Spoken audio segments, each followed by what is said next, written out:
Pendidikan tidak akan pernah final. Ia akan terus berkembang, begitupun belajar. Belajar dikatakan berubah, dan untuk mendapatkan perubahan itu dibutuhkan bermacam-macam jenis pembelajaran. Beberapa pakar belum dapat merumuskan, belum dapat menyepakati atau menyeragamkan untuk rumusan ini. Dan dalam buku Psikologi Belajar, buku ini merangkum beberapa pendapat dari pakar psikolog tentang jenis-jenis belajar ini. Di antaranya, arti kata-kata, kognitif, menghafal, teoritis, kaidah, konsep, motorik, dan belajar estetik. Yang pertama, belajar arti kata-kata. Belajar arti kata-kata maksudnya adalah orang mulai menangkap arti yang terkandung dalam kata-kata yang digunakan. Pada mulanya, suatu kata itu sudah dikenal, tetapi belum tahu apa artinya. Misalkan pada anak kecil, ia sudah tahu kata kucing dan anjing, tapi si anak ini belum mengetahui objeknya.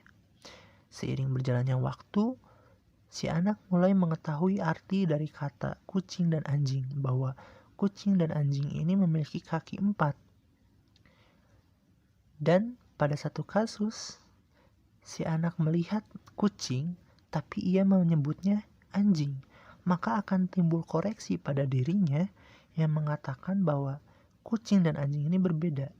Kucing memiliki ciri-ciri khusus. Ia berbadan besar, telinganya lebih panjang, dan sebagainya.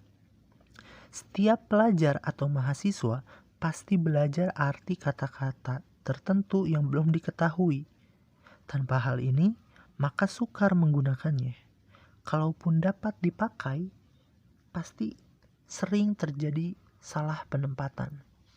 Misalkan pada alat musik gesek yang kita tahu, yaitu violin atau biola.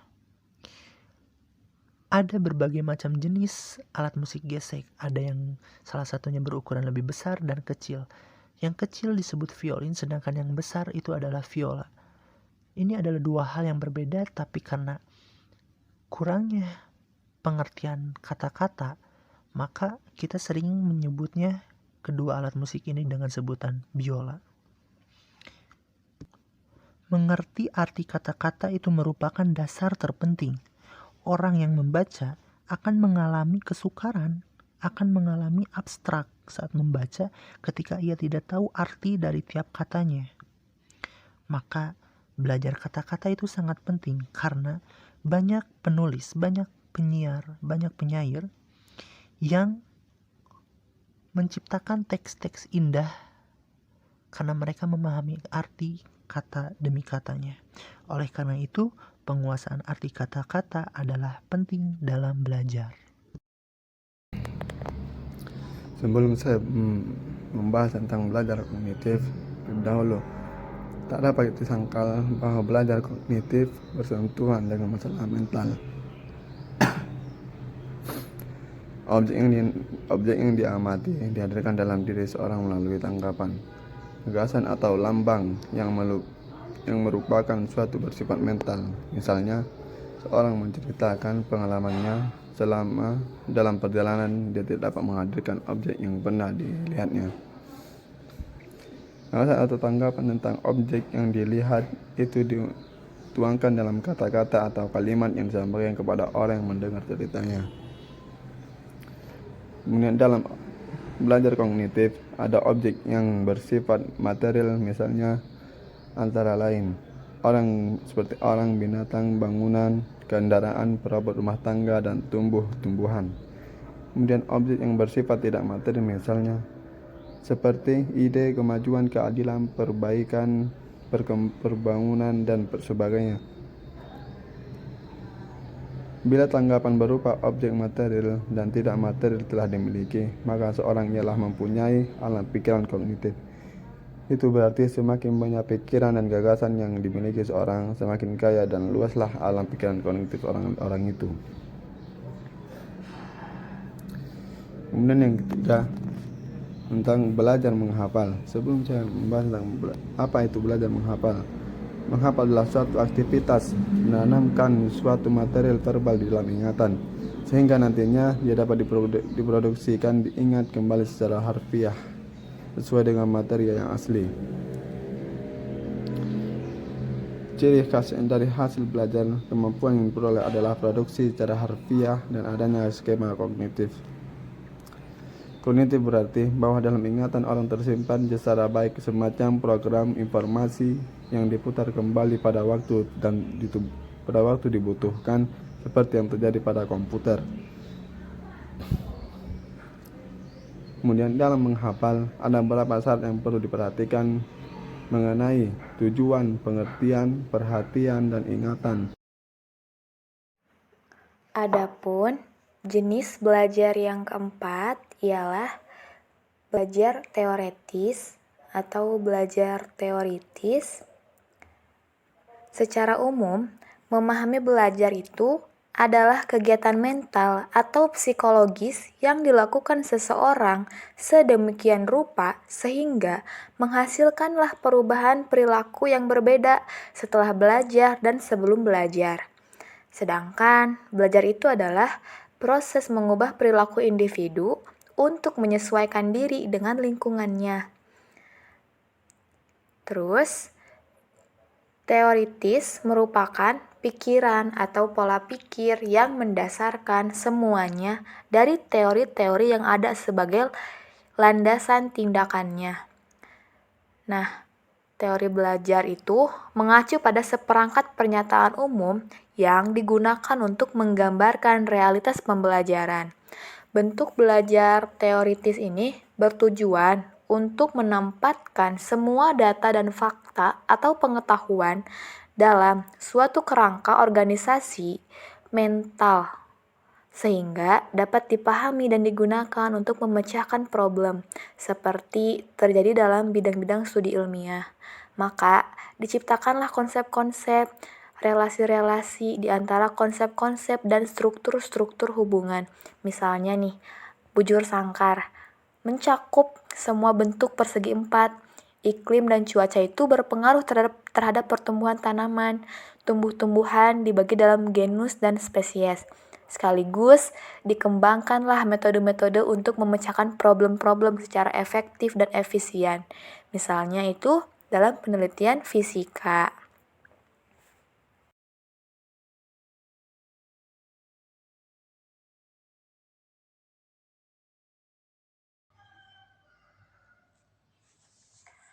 Adapun yaitu belajar konsep.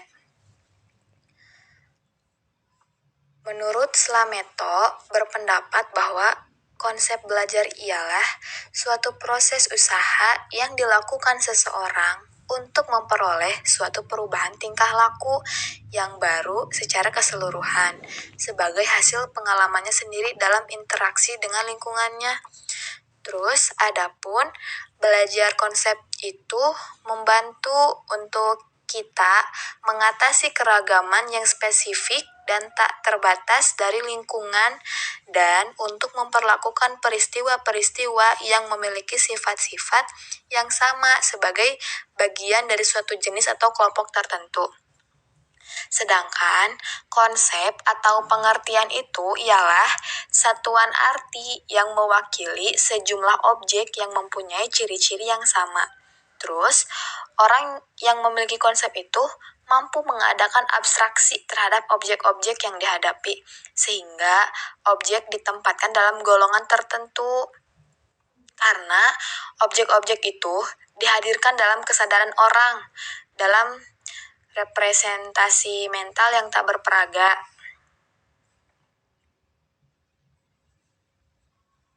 Nah, sebelum masuk ke poin belajar konsep itu, kita harus ada mengadakan abstraksi. Sedangkan abstraksi itu adalah objek-objek yang meliputi benda, kejadian, dan orang hanya ditinjau pada aspek-aspek tertentu saja. Kemudian, objek itu tidak ditinjau dalam semua detailnya, tetapi aspek tertentu seolah-olah diambil, diangkat, dan disendirikan. Misalnya juga kata umum dulu gitu. Misalnya ada bunga. Nah, bunga itu kan banyak jenisnya, tetapi kita ambil bunga flamboyan, kembang sepatu, bunga anggrek, bunga bangkai, bunga melati, bunga mawar, bunga kenanga, dan sebagainya. Nah, yang disebut umumnya itu bunganya, tetapi dalam artian khusus dibagi lagi. Ada bunga flamboyan, bunga matahari, bunga melati, bunga mawar yang tadi disebutkan. Lalu, pada konsep bunga tersebut itu ditemukan juga kan ciri-ciri yang sama pada semua bunga-bunga konkret itu, yaitu mekar, bertangkai, berwarna, enak dipandang mata, berputik, dan berbenang sari. Nah, dari pengertian tersebut, konsep bunga itu berpengertian mekar tadi ya, bertangkai, berwarna, enak dipandang mata juga, dan sebagainya. Kemudian, dengan demikian, hal berikut yang tadi disampaikan, bahwa konsep atau pengertian itu adalah satuan arti yang mewakili sejumlah objek yang memiliki ciri-ciri yang sama. Jadi bisa disederhanakan bahwa yang namanya konsep itu ada yang secara umumnya dan ada pun secara khusus. Secara umum yaitu bunga, secara khususnya yaitu bunga matahari, bunga mawar yang tadi ya. Jadi memiliki ciri-ciri yang sama dengan jenis-jenis bunga yang lain begitu. Jadi belajar konsep itu juga merupakan salah satu cara belajar dengan pemahaman. Kemudian ciri khas dari konsep yang diperoleh itu sebagai hasil belajar pengertian ini adalah adanya skema konseptual. Sedangkan skema konseptual itu ialah suatu keseluruhan kognitif yang mencakup semua ciri khas yang terkandung dalam suatu pengertian. Begitu. Nah, dilanjut ada juga konsep itu terbagi menjadi dua, yaitu konsep konkret dan konsep yang harus didefinisikan. Pertama, konsep konkret adalah pengertian yang menunjuk pada objek-objek dalam lingkungan fisik.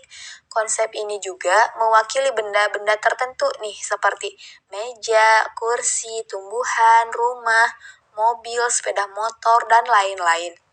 Sedangkan kedua, konsep yang didefinisikan adalah konsep yang mewakili realitas hidup, tetapi tidak langsung menunjuk pada realitas dalam lingkungan hidup fisik, karena realitas itu tidak berbadan. Karena konsep yang didefinisikan itu hanya bisa dirasakan adanya melalui proses mental. Misalnya juga, nah untuk kita punya saudara sepupu, saudara kandung, paman, bibi, ya yang pokoknya yang berurusan dengan proses mental, karena hal tersebut itu merupakan kenyataan realitas gitu, tetapi tidak dapat diketahui dengan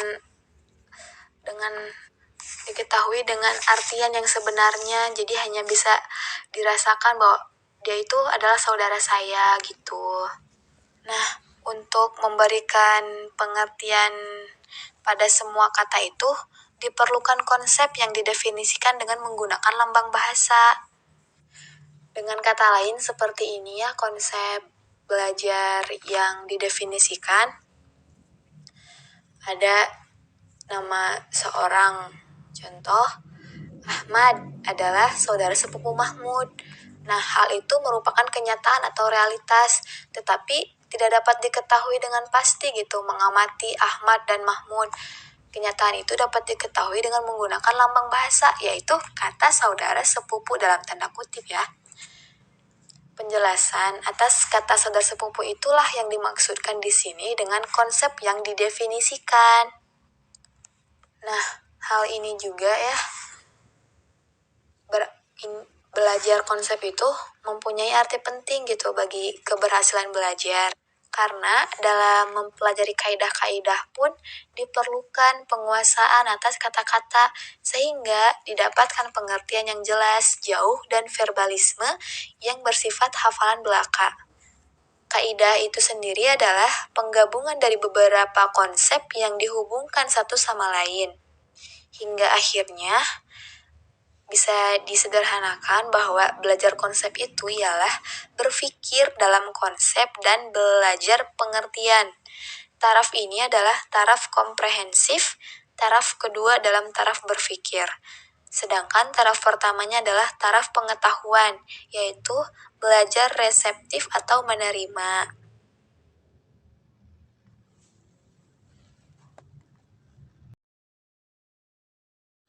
Lalu yang selanjutnya nomor 6 yaitu belajar kaidah.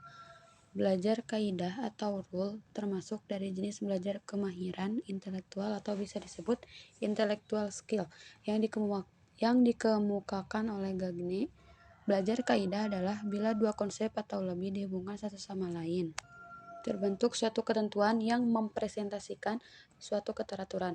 Orang yang mempelajari suatu kaidah mampu menghubungkan beberapa konsep. Misalnya, seseorang berkata, besi dipanaskan memulai. Karena seseorang telah menguasai konsep dasar mengenai besi dipanaskan dan memulai, dan dapat menentukan adanya suatu relasi yang tetap antara ketiga konsep dasar itu, besi, dipanaskan, dan memulai. Maka dia dengan yakin mengatakan bahwa besi dipanaskan dan memulai.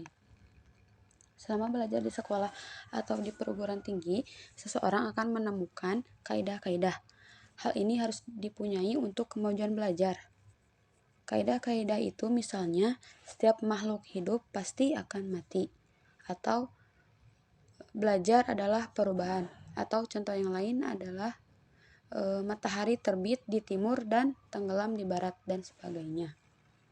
Kaidah adalah suatu pegangan yang tidak dapat diubah-ubah. Kaidah merupakan suatu representasi atau gambaran mental dari kenyataan hidup dan sangat berguna dalam mengatur kehidupan sehari-hari. Hal ini berarti bahwa kaidah merupakan suatu keteraturan yang berlaku sepanjang masa. Oleh karena itu, belajar kaidah sangat penting bagi seseorang sebagai salah satu upaya penguasaan ilmu selama belajar di sekolah atau perguruan tinggi universitas. Yang ketujuh yaitu belajar berpikir. Dalam belajar berpikir ini, seperti seseorang dihadapkan pada suatu masalah yang harus dipecahkan tanpa melalui pengamatan dan reorganisasi. Dalam pengamatan, masalah ini harus dipecahkan melalui operasi mental yang menggunakan konsep dan kaidah serta metode-metodenya. Belajar berpikir sangat diperlukan, baik itu di sekolah maupun di perguruan tinggi selama belajar. Masalah dalam belajar terkadang ada yang harus dipecahkan oleh sendiri tanpa bantuan orang lain. Terus pemecahan masalah itulah yang memerlukan pemikiran.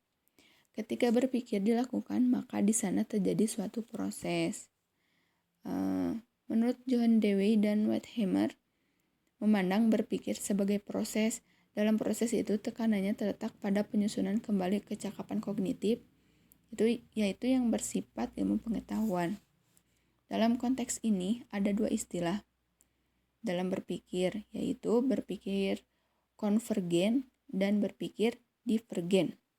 Berpikir konvergen adalah berpikir menuju satu arah yang benar atau satu jawaban yang paling tepat untuk pemecahan masalah.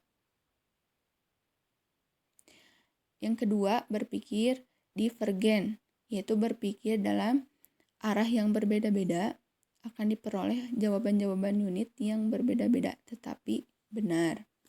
Terus di sini ada konsep Dewey tentang berpikir menjadi dasar untuk pemecahan masalah. Yang pertama, adanya kesulitan yang dirasakan dan kesadaran akan adanya masalah.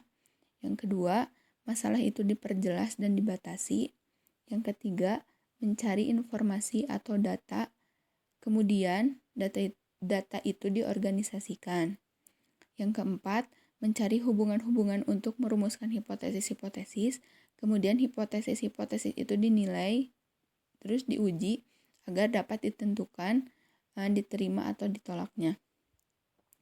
Yang kelima, penerapan pemecahan terhadap masalah yang dihadapi sekaligus berlaku sebagai pengujian kebenaran pemecahan tersebut untuk dapat sampai pada kesimpulan. Terus di sini menurut Dewey ada langkah-langkah dalam pemecahan masalah. Yang pertama, adanya kesadaran akan adanya masalah. Yang kedua, harus bisa merumuskan masalah. Yang ketiga, mencari data dan merumuskan hipotesis-hipotesis. Yang keempat, menguji hipotesis-hipotesis itu. Yang kelima, menerima hipotesis yang benar. Jadi di sini ada taraf berpikir itu bermacam-macam. Yang pertama, ilmu pengetahuan, yaitu belajar reseptif atau menerima. Yang kedua, komprehensif, berpikir dalam konsep dan belajar pengertian. Yang ketiga, aplikasi, yaitu berpikir menerapkan. Yang keempat, analisis dan sintesis, yaitu berpikir menguraikan dan menggabungkan. Yang kelima, evaluasi, yaitu berpikir kreatif atau berpikir memecahkan masalah. Jadi setiap taraf yang disebutkan tadi akan melahirkan belajar yang berbeda dengan hasil yang berbeda juga. Terus pada taraf belajar menerima atau taraf pertama hampir tidak ada kerja pikir. Jadi taraf pertama belum ada kerja pikirnya, sedangkan pada taraf kelima praktis seluruhnya adalah kerja pikir, kan? Sebenarnya pada taraf-taraf itu semacam kesinambungan dari taraf belajar menuju taraf kerja pikir. Jadi dimulai belum ada kerja pikir kan dari taraf pertama, taraf kedua, taraf ketiga, taraf keempat, taraf kelima. Tadi situ adanya kerja pikir dan di sini dijelaskan belajar menuju taraf kerja pikir itu ada di taraf kelima.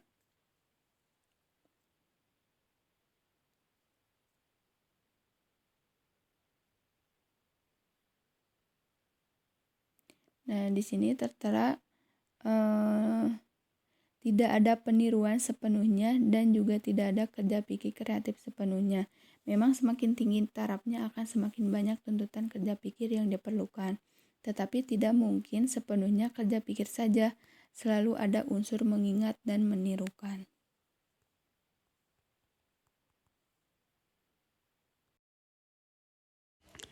Baik, kita masuk ke jenis belajar yang ke-8, yaitu belajar keterampilan motorik atau motor skill.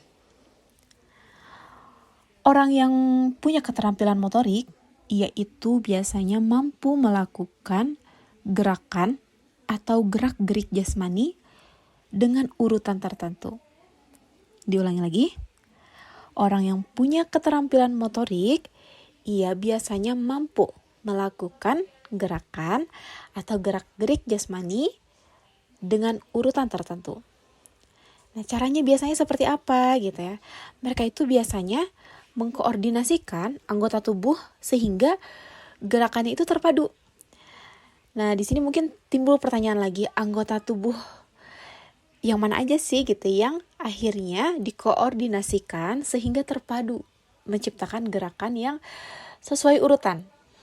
Nah, di sini disebutkan bahwa anggota tubuh yang terlibat itu diantaranya ada otot, ada urat, ada persendian, itu semuanya terlibat secara langsung dalam kegiatan belajar dengan kemampuan motorik ini. Jadi pada dasarnya jenis belajar keterampilan motorik ini memiliki akar atau basicnya, dasarnya itu ya kejasmanian gitu, fisik gitu ya, kejasmanian. Dan ada di sini ciri khas dari keterampilan motorik itu adalah otomatisme. Otomatisme itu apa? Jadi seseorang itu bisa melakukan gerak-gerik secara langsung teratur gitu ya, lancar, supel banget. Lalu biasanya tanpa adanya refleksi atau arahan-arahan dari luar. Jadi biasanya ia melakukan suatu gerakan itu ya otomatis alias lancar, supel, mudah gitu ya mengikutinya. Atau kita bisa menganalogikannya dengan kasus supir. Jadi ketika seorang supir yang sudah menguasai keterampilan mengendarai kendaraannya dengan sedemikian rupa, ia itu biasanya tidak akan terganggu meskipun sambil minum atau sambil makan icip-icip cemilan, karena ketika ia mengendarai mobil itu tuh berjalan otomatis aja, lancar, tanpa refleksi gitu ya, tanpa harus mengikuti arahan. Beda halnya dengan orang yang baru belajar mobil ya, belum bisa otomatis. Jadi semua pusat perhatiannya kepada gimana caranya mobil ini berjalan, rem atau diam dan sebagainya. Nah, dalam kehidupan manusia memang keterampilan motorik ini memegang peranan yang sangat penting.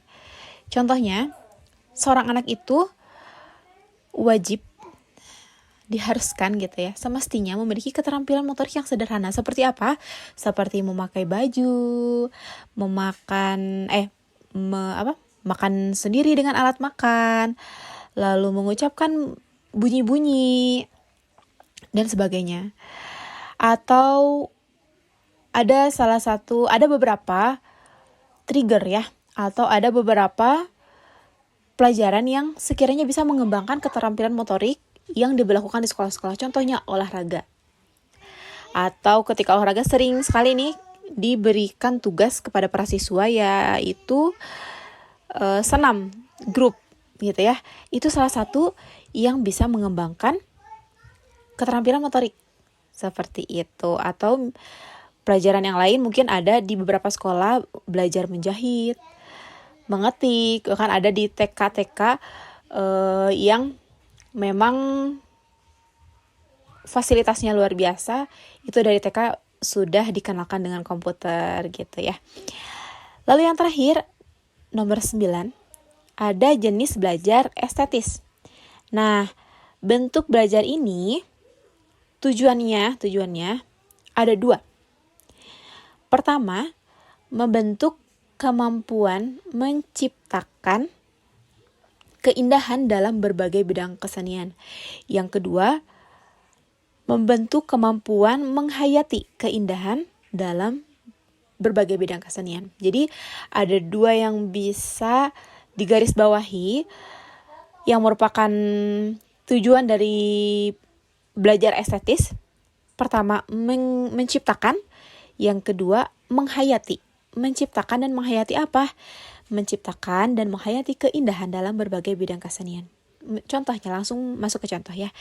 Menciptakan komposisi aransemen lagu, menciptakan konsep penampilan teater, atau menciptakan sebuah tema untuk pagelaran atau sebuah tema untuk suatu acara. Nah, terus yang kedua, contoh dari menghayati. Contohnya menghayati originalitas suatu karya, entah itu misalnya lagu ya, karya lagu, atau tadi karya teater, karya perfilman, atau karya seni lukis atau seni yang lainnya gitu. Intinya tujuan dari belajar estetis ini biasanya membentuk kemampuan seseorang dalam menciptakan dan menghayati keindahan dalam berbagai bidang kesenian, seperti itu.